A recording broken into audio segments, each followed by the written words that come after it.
Hello everyone, welcome back to our channel Lit Chats. അപ്പോൾ ഈ ഒരു വീഡിയോയിൽ റീഡിങ്സ് ഓൺ ഇന്ത്യൻ ലിറ്ററേച്ചേഴ്സിൽ ഫസ്റ്റ് മൊഡ്യൂളിലെ 5 ചാപ്റ്റേഴ്സിൻ്റെ ഒരു എക്സാം ഓറിയൻറ്റഡ് റിവിഷനാണ് നമ്മൾ പ്ലാൻ ചെയ്തിട്ടുള്ളത്. അപ്പോൾ ഇതിനകത്ത് വളരെ ഷോർട്ടായിട്ടുള്ള പോയിന്റ്സ് വെച്ചിട്ടുള്ള നോട്ട്സും അതേപോലെ തന്നെ ഒരു എസ്സേ ക്വസ്റ്റ്യൻ്റെ ഡിസ്കഷനും നമ്മൾ ആഡ് ചെയ്തിട്ടുണ്ടായിരിക്കും. അപ്പോൾ ഇത് ഓൾറെഡി നിങ്ങൾ ലൈൻ ബൈ ലൈൻ എക്സ്പ്ലനേഷൻസും കാര്യങ്ങളൊക്കെ വീഡിയോസായിട്ടും ടെക്സ്റ്റ് ബുക്ക് വായിച്ചിട്ടൊക്കെ പഠിച്ചിട്ടുള്ളവർ മാത്രം എന്ത് ചെയ്യുക, മെയിനായിട്ടും റിവിഷനിലേക്ക് വരിക. കാരണം എന്താണെന്ന് വെച്ച് കഴിഞ്ഞാൽ അതിനെക്കുറിച്ച് ഒരു ക്ലിയർ കട്ട് ഐഡിയ ഉണ്ടെങ്കിലാണ് നമുക്ക് റിവിഷൻ, എപ്പോഴും നമ്മളതാണല്ലോ പഠിച്ചതിന് ശേഷം ചെയ്യുന്ന കാര്യത്തിലാണ് നമ്മൾ റിവിഷൻ എന്ന് പറയുക. അപ്പോൾ അതെല്ലാവരും ഒന്ന് ശ്രദ്ധിക്കുക. കണ്ടിട്ടുള്ളത് തീർച്ചയായിട്ടും നമ്മുടെ പ്ലേലിസ്റ്റിൽ പോയിട്ട് അതൊക്കെ ഒന്ന് കാണാനായിട്ട് ശ്രദ്ധിക്കുക. അപ്പോൾ നമുക്ക് ഇതിനകത്ത് ഫസ്റ്റ് ഡിസ്കസ് ചെയ്യാനുള്ളത് small towns and the river എന്നെല്ലാം മമങ്ത എഴുതിയിട്ടുള്ള പോവാണ്. ഈ ഒരു മൊഡ്യൂൾ ഫുള്ള് പോംസ് ആണ് എന്നുള്ള കാര്യം നമുക്ക് അറിയാവുന്നത് തന്നെയാണ്. അപ്പോൾ ഈ ഒരു പോമിൽ നമുക്ക് പറയുന്നത് ആ ടെക്സ്റ്റിൽ അല്ലെങ്കിൽ ആ ടൈറ്റിൽ പറയുന്ന പോലെ തന്നെ ടൗൺസ് ആൻഡ് റിവർ രണ്ട് ടേംസ് നമുക്ക് കാണുന്നുണ്ട്. അപ്പോൾ അതിനോട് എന്താ ഉദ്ദേശിക്കുന്നത്? ടൗൺസ് എന്നുള്ളത് കൊണ്ട് മാൻ മെയ്ഡ് ആയിട്ടുള്ള അല്ലെങ്കിൽ ആർട്ടിഫിഷ്യൽ ആയിട്ടുള്ള കാര്യങ്ങളാണ്. റിവർ എന്നുള്ളത് കൊണ്ട് നാച്ചുറൽ ആയിട്ടുള്ള പ്രകൃതിദത്തമായിട്ടുള്ള കാര്യങ്ങളാണ്. അപ്പോൾ ഇത് രണ്ടും തമ്മിലുള്ള ഒരു വ്യത്യാസം അല്ലെങ്കിൽ അതെങ്ങനെയാണ് രണ്ടിൻ്റെയും എന്താ പറയുക, ഒന്ന് വളരെ നാച്ചുറലായിട്ട് ഉള്ള കാര്യമായിരിക്കും. അതേപോലെ തന്നെ അതെന്താണ് പ്രകൃതി എന്ന് പറയുമ്പോൾ പ്രകൃതി റിലേറ്റഡ് ആയിട്ടുള്ള കാര്യങ്ങൾ എന്ന് പറയുമ്പോൾ അതെപ്പോഴും എന്താണ് അനശ്വരമായിട്ടുള്ളതാണ്, എല്ലാ സമയത്തും പെർമനൻ്റ് ആയിട്ട് നിൽക്കുന്ന കാര്യമാണ്. അതേസമയം മാൻമെയ്ഡ് ആയിട്ടുള്ള കാര്യങ്ങൾ അതെപ്പോഴും എന്തായിരിക്കും, എങ്ങനെയൊക്കെ നമ്മൾ ശ്രമിച്ചാലും അത് ടെമ്പററി ആയിരിക്കും, അതിനൊരിക്കലും എല്ലാ കാലത്തും നിലനിൽപ്പ് ഉണ്ടായിരിക്കില്ല. അപ്പോൾ അത്തരത്തിലുള്ള ആശയങ്ങളാണ് ഇതിനകത്ത് മെയിനായിട്ടും പറയുന്നത്. They are weeping at someone's death. അപ്പോൾ തുടക്കത്തിൽ തന്നെ ആരുടെയോ അല്ലെങ്കിൽ ആരുടെയൊക്കെയോ മരണത്തിന് വേണ്ടിയിട്ട് അല്ലെങ്കിൽ മരിച്ചതിന് ശേഷം വിഷമിക്കുന്ന ആ ഒരു കാര്യമാണ് ഫസ്റ്റ് ലൈനിൽ തന്നെ അവർ പറഞ്ഞു തുടങ്ങുന്നത്. Life and death continuous because both are temporary. ഇപ്പോൾ അവർ പറയുന്നുണ്ട് മരണം, ജീവിതം അതേപോലെ തന്നെ മരണം എന്താണ്, ടെമ്പററി ആണ്. അതിങ്ങനെ തുടർന്നുകൊണ്ടേയിരിക്കും, സ്ഥിരമായിട്ട് ജീവിതം അല്ലെങ്കിൽ ആ ഒരു ലൈഫ് എന്ന് പറയുന്ന കാര്യം തുടർന്നുകൊണ്ടിരിക്കുക അല്ലെങ്കിൽ ഡെത്ത് തുടർന്നുകൊണ്ടിരിക്കുക, അങ്ങനെയില്ല. ഇതിങ്ങനെ മാറി മറിഞ്ഞ് വന്നുകൊണ്ടിരിക്കും. But nature and rituals are permanent. പക്ഷേ പ്രകൃതി എന്ന് പറയുന്നത് അല്ലെങ്കിൽ പ്രകൃതി റിലേറ്റഡ് ആയിട്ടുള്ള റിച്വൽസ് എന്താണ്, അതെല്ലാം ഇപ്പോഴും പെർമനൻ്റ് ആണ്. അതിനെ എന്നേക്കുമായിട്ട് ഇല്ലാതെയാക്കാൻ അല്ലെങ്കിൽ അതിനെ സ്റ്റോപ്പ് ചെയ്യാനൊന്നും ആരെയും കൊണ്ടും സാധിക്കില്ല. Poets home town is A small town which always reminds her of death. അപ്പോൾ നമ്മുടെ പോയറ്റ് പറയുന്നുണ്ട് അവരുടെ സ്ഥലം അല്ലെങ്കിൽ അവർ താമസിക്കുന്ന അവരുടെ ഹോം ടൗൺ, അവരുടെ നാടെന്ന് പറയുന്നത് ചെറിയൊരു ടൗൺ ആണ്. അതെപ്പോൾ നോക്കിക്കഴിഞ്ഞാലും അവർക്ക് ഓർമ്മ വരുന്നത് മരണത്തിനെയാണ് എന്നാണ് പറയുന്നത്. It looks same in all weathers covered with dust and dreadful winds. അപ്പോൾ ആ ഒരു സ്ഥലത്തിൻ്റെ ആ ഒരു നമുക്ക് പ്രകൃതി രമണീയത എന്നൊന്നും പറയാനില്ല. ഏത് കാലത്ത് നോക്കിക്കഴിഞ്ഞാലും അതെങ്ങനെയാണ്, ഇത് ഡസ്റ്റിൻ്റെ കാലം, വേനൽക്കാലം ആയാലും അല്ലാന്നുണ്ടെങ്കിൽ കാറ്റിൻ്റെ അല്ലെങ്കിൽ എന്താ മഴയുള്ള കാലം, ഏത് സീസൺസ് ആയിക്കോട്ടെ ഒക്കെയും എന്താണ് ഏകദേശം ഒരേപോലെ തന്നെയാണ് കാഴ്ചയ്ക്ക് എന്നാണ് പറയുന്നത്. Like living things river has a soul. അതേപോലെ തന്നെ എന്താണ് പറയുന്നത്, ജീവനുള്ള മറ്റുള്ള വസ്തുക്കളെ പോലെ തന്നെ നമ്മൾ മനുഷ്യന്മാർ ഉൾപ്പെടെയുള്ള ജീവികളെ പോലെ തന്നെ റിവറിനും എന്തുണ്ട്, കൃത്യമായിട്ടൊരു ആത്മാവുണ്ട്. It cuts through the land in summer just like grief pierces into the human heart. അപ്പോൾ അതിന് എക്സാമ്പിളായിട്ട് എന്താണ് പറയുന്നത് അല്ലെങ്കിൽ അതിനെ പ്രൂവ് ചെയ്യാൻ വേണ്ടിയിട്ട് എന്താണ് പറയുന്നത്, അതായത് ആ ഒരു മനുഷ്യൻ്റെ ഹൃദയത്തിലേക്ക് എങ്ങനെയാണോ വേദനകൾ സങ്കടങ്ങൾ കുത്തിത്തുളച്ച് കയറി വരുന്നത്, അതുപോലെയാണ് റിവർ എന്ത് ചെയ്യുന്നത്, സമ്മർ സീസണിലൊക്കെ എന്താ പറയുക മണ്ണിനെയും അല്ലെങ്കിൽ ഭൂമിനെയൊക്കെ പിളർന്നുകൊണ്ട് ഇങ്ങനെ നീർച്ചാലായിട്ട് ഇങ്ങനെ ഒഴുകിക്കൊണ്ടിരിക്കുന്നത്. എങ്ങനെയാണോ നമ്മുടെ മനസ്സിലേക്ക് ദുഃഖങ്ങൾ കുത്തിക്കയറി വരുന്നത്, അതുപോലെ തന്നെയാണ് ആ ഒരു റിവറും സ്വന്തം പാത ആ മണ്ണിൽ കൂടെ ഉണ്ടാക്കിക്കൊണ്ടിരിക്കുന്നത് എന്നാണ് പറയുന്നത്. അപ്പം അതുകൊണ്ടാണ് എന്ത് പറയുന്നത്, റിവറിനും ഒരു ആത്മാവുണ്ട്, അതും ജീവനുള്ള വസ്തുവാണ്. River holds it breath may be because it is talking with garbage. അപ്പോൾ റിവർ ഹോൾഡ് ചെയ്യുന്നു എന്ന് പറയുന്നുണ്ട്, ആ ഒരു എന്താ പറയുക ശ്വാസം അടക്കി പിടിക്കുന്നു. ഇതൊക്കെ എന്താണ്, ആ ഒരു മനുഷ്യൻ്റെ സങ്കല്പം അല്ലെങ്കിൽ ജീവൻ കൊടുക്കുകയാണ് ചെയ്യുന്നത് ഒരു പ്രകൃതിക്ക്. അപ്പോൾ പറയുകയാണ് റിവർ എന്ത് ചെയ്യുന്നുണ്ട്, അതിൻ്റെ ശ്വാസം അടക്കി പിടിച്ച് ചിലപ്പോൾ എന്തുകൊണ്ടായിരിക്കാം അതിൽ ഫുള്ള് ഗാർബേജ് വേസ്റ്റുകളും കാര്യങ്ങളൊക്കെ നിറഞ്ഞതുകൊണ്ടായിരിക്കും ശ്വസിക്കാൻ പറ്റാണ്ട് ശ്വാസം മുട്ടി നിൽക്കുന്നത്. അപ്പോൾ അതൊക്കെ ആ പ്രകൃതിയോട് ചെയ്യുന്ന ഒരു അനീതികൾ നമുക്കവിടെ കാണാനായിട്ട് സാധിക്കുന്നുണ്ട്. So that fishes can't live and stars can't reflect in the water. അപ്പോൾ അതുകൊണ്ട് തന്നെ എന്ത് ചെയ്യുന്നു, അതിനകത്തുള്ള ജലത്തിൽ റിലേറ്റ് ചെയ്ത് ജീവിക്കുന്ന ജീവികളോ മീനുകൾക്കൊന്നും എന്തിനു സാധിക്കുന്നില്ല, ജീവിക്കാനായിട്ട് സാധിക്കുന്നില്ല, ശ്വസിക്കാനായിട്ട് സാധിക്കുന്നില്ല. മാത്രമല്ല വെള്ളത്തിലേക്ക് എന്തിനു സാധിക്കുന്നില്ല, മേലെ നിൽക്കുന്ന നക്ഷത്രങ്ങളൊന്നും റിഫ്ലക്ട് ചെയ്യുന്നില്ല. അതെന്തുകൊണ്ടായിരിക്കും, എപ്പോഴും റിഫ്ലക്ട് ചെയ്യാൻ പറ്റിയ എന്തിലായിരിക്കും, തെളിഞ്ഞ വെള്ളത്തിലായിരിക്കും. പക്ഷേ ഇത് ഫുള്ള് വേസ്റ്റ് നിറഞ്ഞ് തെളിഞ്ഞ വെള്ളമല്ല, ഭയങ്കര മോശമായിട്ട് കിടക്കുന്നതാണ്. അതിലേക്ക് ഒന്നിൻ്റെയും റിഫ്ലക്ഷൻ നമുക്ക് നേരെ കിട്ടില്ല. അപ്പോൾ ആ ഒരു വെള്ളത്തിൻ്റെ ഒരു ശൂന്യമായിട്ടുള്ള ആ ഒരു വൃത്തിയില്ലാത്തൊരവസ്ഥയാണ് അവിടെ കാണിക്കുന്നത്. It witnesses everything from the first drop of rain to dry earth and mist on the mountain drops to beyond the town. അപ്പോൾ എന്ത് ചെയ്യുന്നുണ്ട്, എല്ലാറ്റിനും വിറ്റ്നസ് ചെയ്യുന്ന കാര്യങ്ങൾ എന്തൊക്കെയാണെന്നാണ് അവിടെ പറയുന്നത്. അതായത് first drop of rain to dry earth, ആ ഒരു ഡ്രൈ എർത്തിലേക്ക്, ഉണങ്ങി വരണ്ട് നിൽക്കുന്ന ഒരു എർത്തിലേക്ക് ഫസ്റ്റ് ഡ്രോപ്പ് ആദ്യമായിട്ട് പെയ്യുന്ന ഒരു മഴത്തുള്ളി. അതേപോലെ തന്നെ മിസ്റ്റ് ഓൺ ദ മൗണ്ടെയിൻ ടോപ്സിൽ ആ ഒരു മലമുകളിൽ കാണുന്ന ആ ഒരു മിസ്റ്റ്, ഇതൊക്കെയും എന്താണ് ബിയോണ്ട് ദ ടൗൺ, ഇതൊക്കെയും ആ ഒരു ടൗണിന് ബിയോണ്ട് ആയിട്ടാണ് അവിടെ ഫീൽ ചെയ്യുന്നത്. ഇത്തരത്തിലുള്ള കാര്യങ്ങളൊക്കെയും വിറ്റ്നസ് ചെയ്യുന്ന ഒരു പ്രകൃതിയുടെ ഭാഗങ്ങളെ കുറിച്ചാണ് അവിടെ പറയുന്നത്. River knows its immortality because it has the constant flow of water. റിവറിന് സ്വയം എന്താ അറിയാം, ഞാൻ ഇമ്മോർട്ടലാണ്, ഞാൻ അനശ്വരയാണ്, എപ്പോഴും ഞാൻ ഒഴുകിക്കൊണ്ടിരിക്കും, എനിക്കൊരു അവസാനമില്ല എന്ന് റിവറിന് സ്വയം അറിയാവുന്ന ഒരു കാര്യമാണ്. ഇനി അടുത്ത ചാൻസിൽ എന്താണ് പറയുന്നത്, as the carefree phase of childhood passes people become anxious about their futures. അപ്പോൾ ആ ഒരു നമുക്ക് ചൈൽഡ്ഹുഡ് ആകുമ്പോൾ നമുക്ക് ഈ പറയുന്ന മഞ്ഞും മഴയും ഒക്കെ കണ്ട് ആസ്വദിച്ച് നടക്കാവുന്നതാണ്. പക്ഷേ അതിനുശേഷം നമ്മൾ ആ ഒരു പ്രായം കൂടുന്നതിനനുസരിച്ച് നമ്മൾ എന്ത് ചെയ്യും, നമ്മുടെ ലൈഫിൽ സീരിയസ് ആയിട്ടുള്ള പ്രശ്നങ്ങൾ വരും, നമ്മുടെ ഫ്യൂച്ചറിനെ കുറിച്ചുള്ള ചിന്തകൾ വരും. അങ്ങനെ നമ്മുടെ ലൈഫ് തന്നെ ഒരു കെയർ ഫ്രീ ലെവലിൽ നിന്ന് നമ്മുടെ ലൈഫ് മാറിപ്പോവും. According to the town's ritual the dead ones are placed in the direction pointing west. അപ്പോൾ ടൗണിൻ്റെ റിച്വൽ, അവരുടെ അവിടുത്തെ റിച്വൽ ആചാരങ്ങൾ അനുഷ്ഠാനങ്ങൾ അനുസരിച്ചിട്ട് മരിച്ചുപോയ ആളുകൾ എവിടെയാണ് ഉണ്ടാവുക എന്ന് പറയുന്നത്, വെസ്റ്റിലേക്ക് പോയിന്റ് ചെയ്തുകൊണ്ട്, അല്ലെങ്കിൽ വെസ്റ്റ് ഡയറക്ഷനിലേക്ക് പോയിന്റ് ചെയ്തുകൊണ്ടാണ് അവരെ പ്ലേസ് ചെയ്യാറുള്ളത്. It is believed that the soul of the dead people rises from their bodies to ascend towards the sun in the east. അപ്പോൾ അവരുടെ വിശ്വാസം അനുസരിച്ചിട്ട് മരിച്ചുപോയവരുടെ ആത്മാവ് എന്ത് ചെയ്യും, അവരുടെ ആ ഒരു ഡെഡ് ബോഡിയിൽ നിന്നും അല്ലെങ്കിൽ ശരീരത്തിൽ നിന്നും ഉയർന്നു വരും, എന്നിട്ട് എന്ത് ചെയ്യും, അത് സണ്ണുള്ള ആ ഒരു ഈസ്റ്റ് ഭാഗത്തിലേക്ക് പോകും എന്നുള്ള വിശ്വാസമായിരുന്നു അവർക്കുണ്ടായിരുന്നത്. After their beloved people's death their life restored into normalcy. നമുക്കറിയാം മനുഷ്യന്മാരാണ്, അതെന്താണ്, നശ്വരമായിട്ട് നശിച്ചു പോകുന്നവരാണ്. അപ്പോൾ അങ്ങനെ കുറച്ചു കാലമൊക്കെ നമ്മളൊരാൾ, നമുക്ക് പ്രിയപ്പെട്ട ഒരാൾ മരിച്ചു കഴിഞ്ഞാൽ നമുക്ക് വിഷമിച്ച് ലാമെൻറ്റ് ചെയ്തിരിക്കും. പക്ഷേ എല്ലാ കാലവും നമുക്ക് അങ്ങനെ ഇരിക്കാൻ സാധിക്കുമോ? ഇല്ല. വീണ്ടും അവർ തിരിച്ച് നോർമൽ ലൈഫിലേക്ക് തന്നെ നമ്മൾ തിരിച്ചു പോകും. Hope in the thought of an afterlife. Last conclude ചെയ്യുന്നത് എന്താണ്, ഒരു ആഫ്റ്റർ ലൈഫിലുള്ള ഒരു ഹോപ്പിനെ കുറിച്ച് പറഞ്ഞു, മരണശേഷമുള്ള ലൈഫിനെ കുറിച്ചുള്ള അല്ലെങ്കിൽ അതിൻ്റെ ഒരു പ്രതീക്ഷയെക്കുറിച്ച് പറഞ്ഞുകൊണ്ടാണ് എൻഡ് ചെയ്യുന്നത്. അപ്പോൾ ഇതിൽ മൊത്തത്തിൽ പറയുന്നത് ഇത്ര തന്നെ ഉള്ളൂ. പ്രകൃതി എന്ന് പറയുന്നത് എപ്പോഴും നശ്വരമാണ്, പക്ഷേ മറ്റുള്ള എല്ലാ കാര്യങ്ങളും, മാൻമെയ്ഡ് ആയിട്ടുള്ള കാര്യങ്ങളായിക്കോട്ടെ, മനുഷ്യനായിക്കോട്ടെ, എല്ലാം എന്താണ്, നശ്വരമല്ല, നശിക്കുന്ന കാര്യങ്ങളാണ്. അപ്പോൾ ഇതിൽ കൃത്യമായിട്ട് എല്ലാ കാലവും നിലനിൽക്കുന്നത് പ്രകൃതി മാത്രമാണ്. അതിനെ നമ്മൾ സംരക്ഷിക്കേണ്ട രീതിയിൽ സംരക്ഷിക്കുന്നതിന് പകരം ഇവിടെ എന്താ ചെയ്യുന്നത്, ഗാർബേജ് പോലത്തെ കാര്യങ്ങളൊക്കെ അതിനകത്ത് അല്ലെങ്കിൽ വേസ്റ്റ് ഒക്കെ കൊണ്ട് തള്ളിയിട്ട് ആ ഒരു പ്രകൃതിയെയും എല്ലാ കാര്യങ്ങളും സ്വയം നശിപ്പിച്ച് നമ്മൾ സ്വയം നശിക്കുന്ന ഒരു അവസ്ഥയിലേക്കാണ് വരുന്നത്. അതേപോലെ തന്നെ ആ ഒരു ചൈൽഡ്ഹുഡിൽ ഉണ്ടായിരുന്ന ഒരു അവസ്ഥയല്ല, നമ്മൾ വളരുന്നതിനനുസരിച്ച് നമ്മുടെ ലൈഫ് ചേഞ്ച് ചെയ്തുകൊണ്ടേയിരിക്കും. അപ്പോൾ ഇത്തരത്തിലുള്ള പല പല വെറൈറ്റീസ് ഓഫ് പോയിന്റ്സ് മിക്സ് ആയിട്ടുള്ളൊരു പോയാണ് ഇത്. അപ്പോൾ അത് ഓരോ പോയിന്റ്സും സെപ്പറേറ്റ് ആയിട്ട് തന്നെ കറക്റ്റായിട്ട് പഠിക്കാനായിട്ട് ശ്രദ്ധിക്കുക കേട്ടോ. ഇനി നമുക്ക് ഇതിനകത്ത് ജസ്റ്റ് ഒരു എസ്സേ ക്വസ്റ്റ്യൻ നോക്കുകയാണെന്നുണ്ടെങ്കിൽ, life and death only the rituals are permanent. അപ്പോൾ ലൈഫും ഡെത്തും എന്താണ്, ഇത് രണ്ടും എന്ത് തന്നെയാണ്, വളരെ പെർമനൻ്റ് ആയിട്ടുള്ള കാര്യങ്ങളല്ല, അത് എപ്പോഴും എന്താ പറയുക മാറിക്കൊണ്ടിരുന്ന ടെമ്പററി ആയിട്ടുള്ള കാര്യമാണ്. പക്ഷേ എന്താണ്, റിച്വൽസ് മാത്രം എന്താണ് പെർമനൻ്റ് ആണ്, അല്ലെങ്കിൽ പ്രകൃതി മാത്രം എന്താണ് പെർമനൻ്റ് ആണ് എന്നൊരു ലൈൻ നമുക്ക് അവിടെ ഉണ്ട്. അപ്പോൾ അതിനെക്കുറിച്ചാണ് പറയുന്നത്. Comment on the eternity of nature in contrast to the temporality of human existence discussed in the പോം.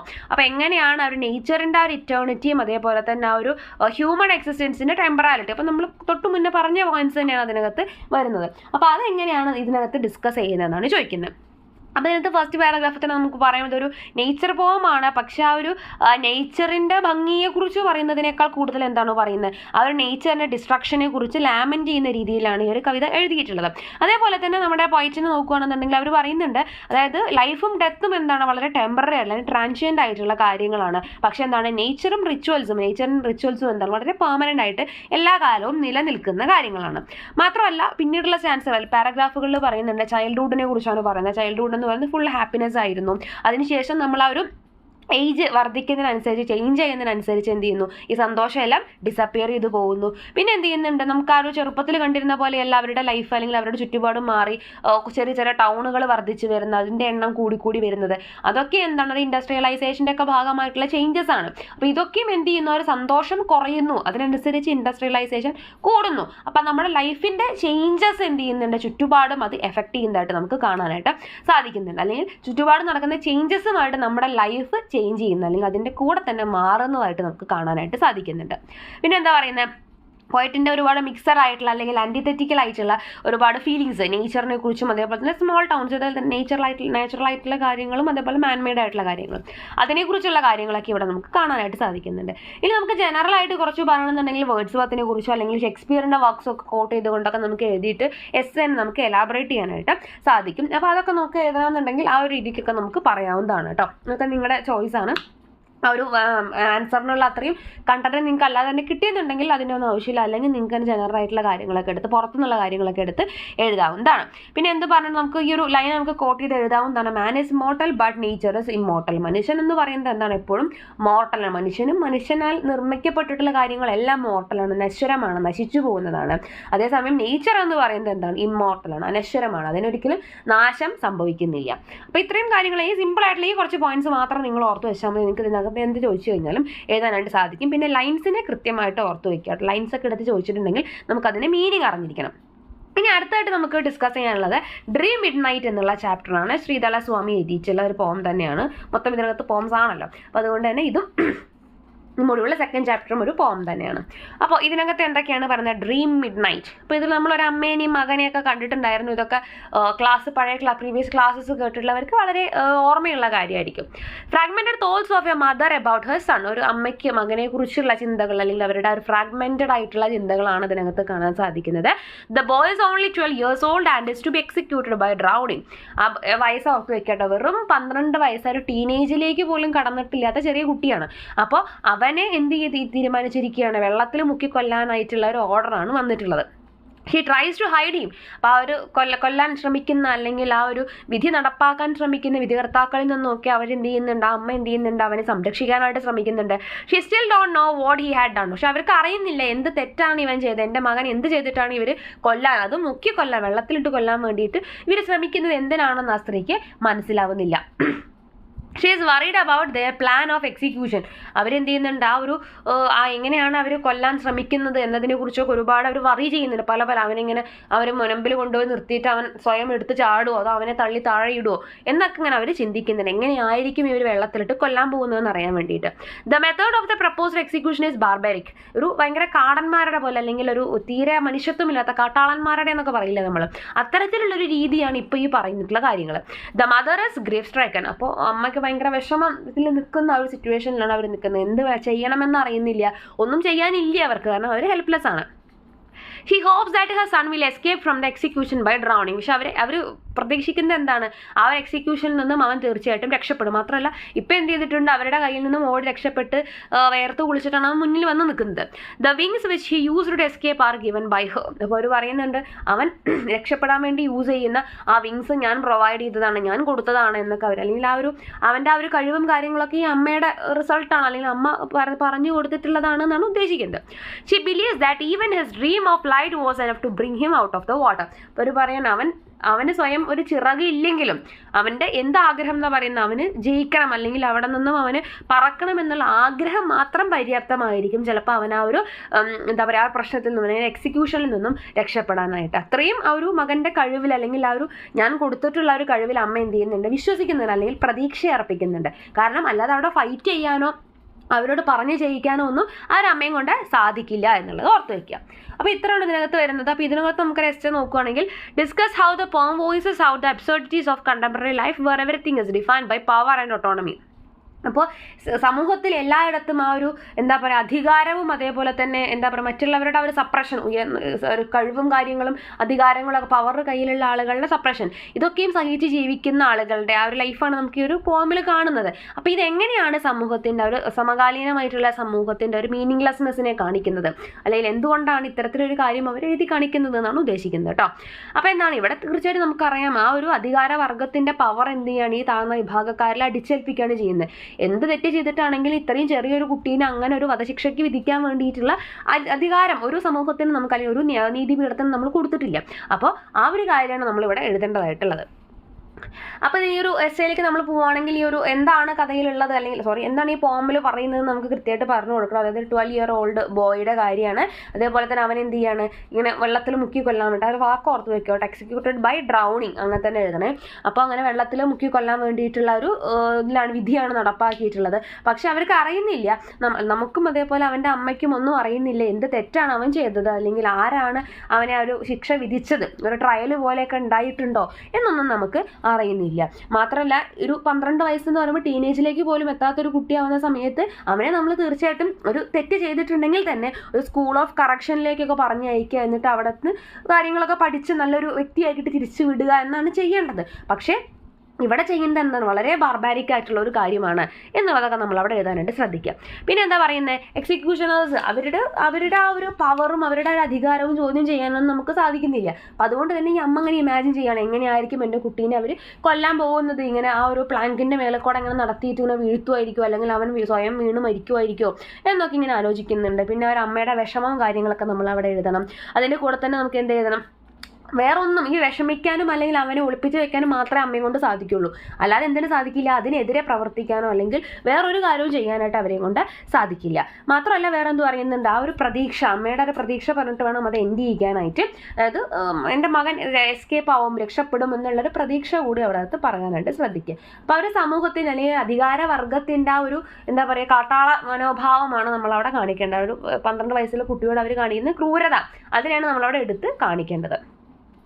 ഇനി അടുത്ത chapter what would you do എന്നുള്ള ഓം പ്രകാശ് വാൽമീകിയുടെ ഒരു പോവാണ്. ഇത് വളരെ സിമ്പിളായിട്ടുള്ള ഒറ്റ വാഴയിൽ തന്നെ നമുക്ക് കാര്യം മനസ്സിലാവുന്ന തരത്തിലുള്ള ഒരു കവിതയാണ്. അപ്പോൾ ഇതിനകത്ത് എന്താ പറയുന്നത്, ദളിത്സിൻ്റെ സഫറിങ്സിനെ കുറിച്ചാണ് പറയുന്നത്. Against dehumanising laws that are imposed upon Dalits by the upper caste. ഉയർന്ന ജാതിക്കാരെന്ന് സ്വയം പറയുന്നവർ ദളിതരോട് കാണിച്ചിട്ടുള്ള മനുഷ്യത്വരഹിതമായിട്ടുള്ള പ്രവൃത്തികളാണ് ഇതിനകത്ത് നമുക്ക് കാണാൻ പറ്റുന്നത്. Dalits had to work hard but didn't get enough food water or clothes. ഇത്തരം ഒരുപാട് എക്സാമ്പിളുകൾ ആ ഒരു പോമിൽ പറയുന്നുണ്ട്. ഇവർ സഫർ ചെയ്ത ഒരുപാട് പീഡനങ്ങൾ പറയുന്നുണ്ട്. എല്ലാം ഒന്നും ഇതിനകത്ത് ഞാൻ എടുത്ത് എഴുതുന്നില്ല, മെയിനായിട്ടുള്ള കുറച്ച് കാര്യങ്ങളെ പറയുന്നുള്ളൂ. നിങ്ങൾ പഠിക്കുമ്പോൾ ആ പോയിന്റ്സ് ഒക്കെ ഒന്ന് അണ്ടർലൈൻ ചെയ്ത് പഠിക്കാനായിട്ട് ശ്രദ്ധിക്കുക കേട്ടോ. അപ്പോൾ എന്താണ്, അവർക്ക് ഹാർഡ് വർക്ക് ചെയ്യേണ്ടി വന്നിരുന്നു, പക്ഷെ അവർക്ക് വേണ്ടത്ര ഫുഡോ വെള്ളമോ ഡ്രസ്സോ ഒന്നും കിട്ടിയിട്ടുണ്ടായിരുന്നില്ല. They kept away from schools and temples. അവർക്ക് സ്കൂളുകളിലായിക്കോട്ടെ ആരാധനാലയങ്ങളിലായിക്കോട്ടെ അത്തരത്തിലുള്ള ഒരു സ്ഥലങ്ങളിലും അവർക്ക് എത്തിപ്പെടാൻ അല്ലെങ്കിൽ അർഹത ഉണ്ടായിരുന്നില്ല കയറാനായിട്ട്. They lived in weak huts of straw and mud. അപ്പോൾ ഈ വൈക്കോലും മണ്ണൊക്കെ വെച്ചിട്ടുള്ള വളരെ വീക്കായിട്ടുള്ള ഹട്ടുകളിലൊക്കെ, കുടിലുകളിൽ ഒരു മഴ പെയ്തിട്ടുണ്ടെങ്കിൽ കാറ്റടിച്ചിട്ടുണ്ടെങ്കിൽ ഒലിച്ചു പോകുന്ന അല്ലെങ്കിൽ പറന്നു പോകുന്ന തരത്തിലുള്ള കുടിലുകളിലായിരുന്നു അവർ താമസിച്ചിട്ടുണ്ടായിരുന്നത്. They had to send their newly wed wife to the landlord's house on the first night. ഇപ്പോൾ ഒരു ദളിതൻ വിവാഹം കഴിച്ചിട്ടുണ്ടെങ്കിൽ വിവാഹം കഴിച്ച് വന്ന നവവധുവിനെ ഫസ്റ്റ് നൈറ്റിന് തന്നെ എന്ത് ചെയ്യണം, ഒരു ലാൻഡ് ലോഡിൻ്റെ അല്ലെങ്കിൽ അവരുടെ ഒരു ഭൂമിയുടെ ഉടമസ്ഥൻ ആരാണോ, ജന്മി ആരാണോ, അയാളുടെ വീട്ടിലേക്ക് പറഞ്ഞയക്കുന്ന ഒരു അവസ്ഥ വരെ അവർക്കുണ്ടായിരുന്നു. Dalits couldn't vote and all their civic rights were denied. യാതൊരു തരത്തിലുള്ള അവകാശങ്ങളും അവർക്ക് കിട്ടിയിട്ടുണ്ടായിരുന്നില്ല. They were insulted in public and beaten to death. അവർ പബ്ലിക്കായിട്ട് തന്നെ ഇൻസൾട്ട് ചെയ്യപ്പെടുകയും മർദ്ദിക്കപ്പെടുകയും ഒക്കെ ചെയ്തിട്ടുണ്ടായിരുന്നു. Women are asked to become ദേവദാസീസ് and are made prostitutes. ഇപ്പോൾ എന്താ പറയുക, റിലീജിയൻ്റെയും കാര്യങ്ങളുടെയൊക്കെ പേര്, വിശ്വാസത്തിൻ്റെ ഒക്കെ പേര് പറഞ്ഞിട്ട് സ്ത്രീകളെ ദേവദാസികളാക്കുകയും അതേപോലെ തന്നെ പിന്നീട് അവരെ തന്നെ ഒരു പ്രോസ്റ്റിറ്റ്യൂട്ട്സ് ആക്കി മാറ്റുന്ന അവസ്ഥ വരെ അവിടെ ഉണ്ടായിരുന്നു. In the end, the poet challenges the upper caste people to live the life of a Dalit and experience the horrible situation themselves. അപ്പോൾ നിങ്ങൾ എന്ത് എഴുതുമ്പോഴും ഈ എക്സാമ്പിൾസ് എഴുതിയിട്ട് ദളിതരുടെ സഫറിങ്സിനെ കുറിച്ച് അവർ അതിനകത്ത് പറഞ്ഞ എക്സാമ്പിൾസ് എഴുതിയിട്ട് കൺക്ലൂഡ് ചെയ്യേണ്ടത് ഇത് പറഞ്ഞിട്ടാണ്. ഫൈനലി പോയിട്ട് എന്താണ് പറയുന്നത്, ഇത്തരത്തിൽ ഞങ്ങൾ ജീവിക്കുന്ന പോലെ നിങ്ങളൊന്ന് ജീവിച്ചു നോക്കുക എന്ന് പറഞ്ഞിട്ട് അവർ അപ്പർ കാസ്റ്റ് പീപ്പിളിനെ ചാലഞ്ച് ചെയ്യുന്ന രീതിക്കാണ് അവസാനിപ്പിക്കുന്നത് എന്നുള്ള ഒരു പോയിന്റ് എഴുതാനായിട്ട് മറക്കരുത് കേട്ടോ. Discuss the poem what would you do as a rebellion against the age-old inequalities experienced by Dalits. ദളിതിൻ്റെ ആ ഒരു എക്സ്പീരിയൻസിനെ കുറിച്ചാണ് ഇതിനകത്ത് പറയുന്നത്. അപ്പോൾ നമ്മൾ ഈ പറഞ്ഞ സെയിം പോയിന്റ്സ് തന്നെയാണ് ഇതിനകത്തും എഴുതേണ്ടത്. അപ്പോൾ എന്തൊക്കെ റെസ്ട്രിക്ഷൻസ് ആയിരുന്നു ദളിത്സിൻ്റെ മേലെ അപ്പർ കാസ്റ്റ് പീപ്പിൾ കൊടുത്തിരുന്നത്. അപ്പോൾ വാട്ടർ, അവരുടെ പൊതു കിണറുകളിൽ നിന്നൊന്നും വെള്ളം എടുക്കാനുള്ള അവകാശം ഉണ്ടായിരുന്നില്ല. അവർ പോയി വെയിലാണെങ്കിലും കല്ല് പൊട്ടിക്കുന്നത് പോലെ ഹാർഡായിട്ടുള്ള വർക്കുകൾ ചെയ്യേണ്ടി വന്നിരുന്നു. ഫുഡൊക്കെ ഇവരുടെ വേസ്റ്റ് കഴിച്ചതിൻ്റെ ബാക്കിയൊക്കെയാണ് കൊടുത്തിട്ടുണ്ടായിരുന്നത്. അതേപോലെ ഇവർ യൂസ് ചെയ്ത ക്ലോത്ത്സ് ആയിരുന്നു അവർക്ക് കൊടുത്തിട്ടുണ്ടായിരുന്നത്. പുസ്തകം വായിക്കാനോ അതേപോലെ സ്കൂളുകളിൽ പോകാനോ ഒന്നുള്ള അവകാശം ഉണ്ടായിരുന്നില്ല. മാത്രമല്ല ജീവിച്ചിരുന്ന ഇത്തരത്തിലുള്ള ഹട്ടുകളിലായിരുന്നു. പിന്നെ നവവധുവിനെ അവർക്ക് കൊടുക്കേണ്ട സിറ്റുവേഷൻ അത് എഴുതുക. പിന്നെ എന്ത് ചെയ്യണം, അവർക്ക് യാതൊരു തരത്തിലുള്ള സിവിക് റൈറ്റ്സും കാര്യങ്ങളും ഒന്നും ഉണ്ടായിരുന്നില്ല. പിന്നെ അവർ ഉപദ്രവിച്ചിരുന്ന കാര്യങ്ങൾ, അതേപോലെ തന്നെ പബ്ലിക്കായിട്ട് ഇൻസൾട്ട് ചെയ്തിരുന്ന കാര്യങ്ങൾ ഒക്കെ നമുക്ക് അതിനകത്ത് എഴുതാവുന്നതാണ്. പിന്നെ ഫൈനലി നമ്മൾ കൺക്ലൂഡ് ചെയ്യേണ്ടത് നമ്മൾ ഓൾറെഡി പറഞ്ഞ പോയിന്റ് തന്നെയാണ്. ഇവർ എന്തൊക്കെ പറഞ്ഞിട്ടുണ്ടെങ്കിൽ ലാസ്റ്റ് കൺക്ലൂഡ് ചെയ്യുന്നത് അവരെ ചാലഞ്ച് ചെയ്യുന്ന രീതിയിലാണ്. നിങ്ങളിതൊന്ന് സഫർ ചെയ്ത് നോക്കൂ എന്നുള്ള രീതിക്കാണെന്നുള്ളത് ഓർത്ത് വയ്ക്കാം. ഇനി അടുത്ത ചാപ്റ്റർ മുണ്ട ആൻഡ് കൊം സോങ്സ് ആണ് ബൈ ഗണേഷ് എൻ ദിവി. അപ്പോൾ ഈ ഒരു ഇത് വളരെ ചെറിയൊരു ചാപ്റ്ററാണ്, വളരെ ചെറുതാണ്. അപ്പോൾ ഇതിൽ മുണ്ട സോങ് എന്താണ്, കൊം സോങ് എന്താണെന്ന് അറിഞ്ഞാൽ തന്നെ കഴിഞ്ഞു അതിനകത്ത് മെയിനായിട്ടും വരുന്ന കാര്യങ്ങൾ. അപ്പം നമുക്ക് ആദ്യം എന്താണ് മുണ്ടാസ് അല്ലെങ്കിൽ എന്താണ് അവരുടെ ലാംഗ്വേജ് അങ്ങനത്തെ കാര്യം, അല്ലെങ്കിൽ എന്താണ് മുണ്ടാ സോങ് എന്നൊക്കെ നോക്കാം.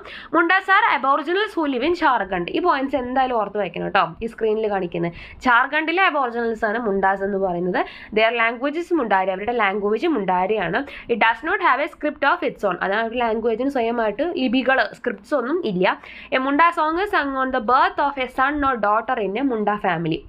കൃത്യമായിട്ട് പഠിച്ചു വയ്ക്കാൻ മാറിപ്പോരുത് മുണ്ടയും കൊന്തും തമ്മിൽ. മുണ്ടയിൽ എന്താണ് ഉദ്ദേശിക്കുന്നത്, ഒരു മകനോ മകളോ പിറക്കുന്നതുമായിട്ട് അനുബന്ധിച്ചിട്ടാണ് ആ ഒരു സോങ് വരുന്നത്. Mundas preference for a girl child is visible in the song as the birth of a daughter is associated with a cowshed full of cows while the birth of a boy is associated with the depletion of the cowshed. അപ്പോൾ ഇവിടെ അവർ importance കൊടുക്കുന്നത് പെൺകുട്ടികൾ ജനിച്ചിട്ടുണ്ടെങ്കിൽ എല്ലാ തരത്തിലുള്ള ഐശ്വര്യങ്ങളും ഉണ്ടാകുമെന്നും, അതേപോലെ തന്നെ ആൺകുട്ടികളാണ് ജനിക്കുന്നതെന്നുണ്ടെങ്കിൽ എല്ലാ തരത്തിലുള്ള നെഗറ്റീവായിട്ടുള്ള കാര്യങ്ങളാണ് ഉണ്ടാവുക, ദാരിദ്ര്യം പോലത്തെ കാര്യങ്ങളാണ് ഉണ്ടാവുക എന്നുള്ള രീതിക്കാണ് അവരുടെ ആ ഒരു കവിത അല്ലെങ്കിൽ അവരുടെ ആ ഒരു സോങ് എന്നുള്ളത് ഓർത്ത് വയ്ക്കുക കേട്ടോ. ഇനിയുള്ളത് കൊൻസിനെ കുറിച്ചാണ്. Konds are indigenous Adivasi tribal people who live in Andhra Pradesh, Chhattisgarh, Madhya Pradesh, Maharashtra and Odisha. ആ ഒരു ഏരിയകളിലൊക്കെ ഉള്ളവരാണ് Konds. They speak the Kond language. അവരുടെ ലാംഗ്വേജ് കൊൻ ലാംഗ്വേജ് ആണ്. And their religion is a mixture of a traditional faith of Adivasis and Hinduism. ആദിവാസീസിന്റെ ഫെയ്ത്തും ഹിന്ദുയിസവും കൂടെ മിക്സ് ആയിട്ടുള്ള ഒരു ബിലീഫാണ് അവർക്കുള്ളത്. Konds who believe in the existence of gods and spirits observe rituals in connection with birth, puberty, marriage and death with specific folk dances and songs for each occasion. അപ്പോൾ അവരുടെ ആ ഒരു സോങ്സ് അവർ വരുന്നത് എവിടെയാണെന്ന് വെച്ച് കഴിഞ്ഞാൽ ബർത്തിൻ്റെ കേസിലാവാം, അല്ലെങ്കിൽ ഗോഡ്സ്, സ്പിരിറ്റ്സ് അങ്ങനത്തെ കാര്യങ്ങളിലാവാം, റിച്വൽസിൻ്റെ കേസിലാവാം, മാരേജ്, പ്യൂബർട്ടി അങ്ങനത്തെ തരത്തിലുള്ള പല പല ഇൻസിഡൻസിൽ അവർ ആ കാര്യം പറയാറുണ്ട്, അല്ലെങ്കിൽ അവരുടെ സോങ്സ് പാടാറുണ്ട്. A corn song song usually after the death of a person. പക്ഷേ മെയിനായിട്ടും ഒരു വ്യക്തിയുടെ മരണശേഷമാണ് നമ്മൾ കോൺ സോങ്സ് പാടാറ്. അവിടെ പറഞ്ഞത് ജനനത്തിനെ കുറിച്ചാണ്, ഇവിടെ പറയുന്നത് മരണത്തിനെ കുറിച്ചാണ്. As per their belief, the soul of a dead person who is so intimate to his home will be reluctant to leave earth even after death. അപ്പോൾ അവരുടെ വിശ്വാസം അനുസരിച്ചിട്ട് പ്രിയപ്പെട്ടവരെ വിട്ടിട്ട് മരിച്ചതിന് ശേഷം അവരുടെ ആത്മാവ് ഭൂമിയിൽ നിന്ന് പോകാൻ തയ്യാറായിരിക്കില്ല എന്നുള്ളതാണ്. After 8 to 10 days of the death of a person, cons perform some rituals to appease the spirit. അങ്ങനെ 8-10 ദിവസത്തിന് ശേഷം, മരണത്തിന് ശേഷം ഇവർ എന്ത് ചെയ്യുന്നുണ്ട്, ഇത്തരത്തിലൊരു പാട്ടൊക്കെ പാടിയിട്ട് ആ ഒരു ആത്മാവിനെ എന്ത് ചെയ്യും, സംപ്രീതപ്പെടുത്താൻ വേണ്ടിയിട്ട് ശ്രമിക്കുന്നതാണ് നമുക്ക് കാണാം. The song is a request to the dead spirit not to trouble those who are alive in the family by its visits. അപ്പോൾ ആ ഒരു സോങ്ങിൽ പറയുന്നത് എന്താണ്, നിങ്ങൾ മരിച്ചു പോയി, അപ്പോൾ അതിനുശേഷം ഒരിക്കലും നിങ്ങളുടെ ആത്മാവിൻ്റെ സാന്നിധ്യം കൊണ്ട് ഇവിടെ ജീവിക്കുന്ന ബാക്കിയുള്ള ആളുകൾക്ക് ബുദ്ധിമുട്ടുണ്ടാക്കരുത് എന്നാണ് ആ ഒരു സോങ്ങിൽ കൂടെ അവർ പറയാനായിട്ട് ഉദ്ദേശിക്കുന്നത്. What do you think is the relevance of tribal songs like a Munda song and a Kon song in the contemporary society? അപ്പോൾ ഈ പറയുന്ന അവർ രണ്ട് കേസും നമുക്കിപ്പോൾ വലിയ റെലവൻ്റ് ആയിട്ടൊന്നും തോന്നുന്ന കാര്യമല്ല. അപ്പോൾ അത്തരത്തിലുള്ള നമ്മുടെ ഈ ഒരു സമൂഹത്തിൽ എന്താണ് ഈ ഒരു മുണ്ട സോങ്ങിൻ്റെയും കൊന്ത് സോങ്ങിൻ്റെയൊക്കെ ഒരു റെലവൻസ് എന്നാണ് ഇതിനകത്ത് ചോദിക്കുന്നത്. അപ്പോൾ ഇതിനകത്ത് നമ്മൾ പറയുകയാണെന്നുണ്ടെങ്കിൽ അതെന്താണ് എന്നുള്ളത് പറയുന്നതിൻ്റെ ഒപ്പം തന്നെ നമ്മുടെ പോയറ്റ് എന്തുകൊണ്ടാണ് അത്തരത്തിലൊരു സോങ്ങിന് ഇമ്പോർട്ടൻസ് കൊടുത്തത് എന്നുള്ളത് പറയണം. കാരണം അദ്ദേഹം എന്താണ് ചെയ്തത്, ഈ importance of preserving the oral literature of the various tribes. പല ട്രൈബ്സിൻ്റെയും ഓറൽ ലിറ്ററേച്ചേഴ്സിനെ, ഒരു വായ്മൊഴിയായിട്ട് വന്നിട്ടുള്ള എഴുത്തി വെച്ചിട്ടൊന്നും ഇല്ലാത്ത ലിറ്ററേച്ചേഴ്സിനെയൊക്കെ പ്രിസർവ് ചെയ്യുക എന്നുള്ളത് നമ്മുടെ കടമയാണ്, അല്ലെങ്കിൽ അതിനും ഇമ്പോർട്ടൻസ് കൊടുക്കുക എന്നുള്ള നമ്മുടെ റൈറ്ററിൻ്റെ അല്ലെങ്കിൽ നമ്മുടെ പോയറ്റിൻ്റെ ആ ഒരു താല്പര്യമാണ് നമുക്ക് ഈ ഒരു ചാപ്റ്ററിൽ കാണാനായിട്ട് സാധിക്കുന്നത്. പിന്നെ ആ ഒരു കാര്യം അദ്ദേഹത്തിൻ്റെ ഒരു ഇൻട്രസ്റ്റ്, അല്ലെങ്കിൽ എങ്ങനെയാണ് നമ്മൾ ഓറൽ ലിറ്ററേച്ചറിനെ സംരക്ഷിക്കേണ്ടത് എന്നൊക്കെ എഴുതിയതിന് ശേഷം നമുക്ക് എലാബറേറ്റ് ചെയ്യാൻ വേണ്ടിയിട്ട് മുണ്ടാസ് എന്താണ്, മുണ്ടാരി എന്താണ്, അവരുടെ ലാംഗ്വേജ് എന്താണ്, അവരെവിടെയാണ് ഉണ്ടാവുക, അത്തരത്തിലുള്ള കാര്യങ്ങളൊക്കെ കൊടുക്കാം. പിന്നെ എന്താ എഴുതാം, മുണ്ടാ സോങ് എന്താണ്, അത് കൃത്യമായിട്ട് തന്നെ എഴുതണം കേട്ടോ. Birth of a son or daughter ആ കാര്യം എഴുതണം. പിന്നെ കൊൻസ് എന്താണ്, കൊൻസ് ആരാണ്, അവരേത് സ്ഥലത്താണുള്ളത്, അവരേത് ഭാഷയാണ് സംസാരിക്കുന്നത്, അവരുടെ വിശ്വാസങ്ങൾ, അതായത് believe in gods and spirits എന്ന് പറയുന്ന കാര്യങ്ങൾ, പിന്നെ അവിടെ എവിടെ ഏത് സിറ്റുവേഷനിലാണ് ഇവർ ഇത്തരത്തിൽ കൊൻ സോങ്സ് പാടാറുള്ളത്, ഇത്രയും കാര്യങ്ങൾ നമുക്ക് കൊടുത്തിട്ടുണ്ടെങ്കിൽ ഇതിനകത്തുള്ള ഒരു എസ്സേ നമുക്ക് റെഡി ആയിട്ടുണ്ട്. ഇനി അടുത്ത ചാപ്റ്റർ എന്ന് പറയുന്നത് അതർ വേൾഡ്ലി ഫോക്ക് ടെയിൽ എന്നുള്ളതാണ്. അപ്പോൾ ഇതും ഒരു നമുക്ക് കണ്ടാൽ ഒരു പ്രോസ് എന്ന് തോന്നിക്കുന്ന എന്നാൽ കവിതയായിട്ടുള്ള ഒരു ചാപ്റ്റർ ആണെന്നൊക്കെ നമ്മൾ ഓൾറെഡി പറഞ്ഞിട്ടുണ്ടായിരുന്നു. അപ്പോൾ ഇതിനകത്ത് എന്തൊക്കെയാണ് പറയുന്നത്, the poem is based on Buddha Darshan called Lankavatara Sutra. Lankavatara സൂത്രയുടെ അല്ലെങ്കിൽ ബുദ്ധ ദർശനിൽ നിന്ന് ബേസ് ചെയ്തിട്ടുള്ള ഒരു പോമാണ് നമുക്ക് പഠിക്കാനുള്ളത്.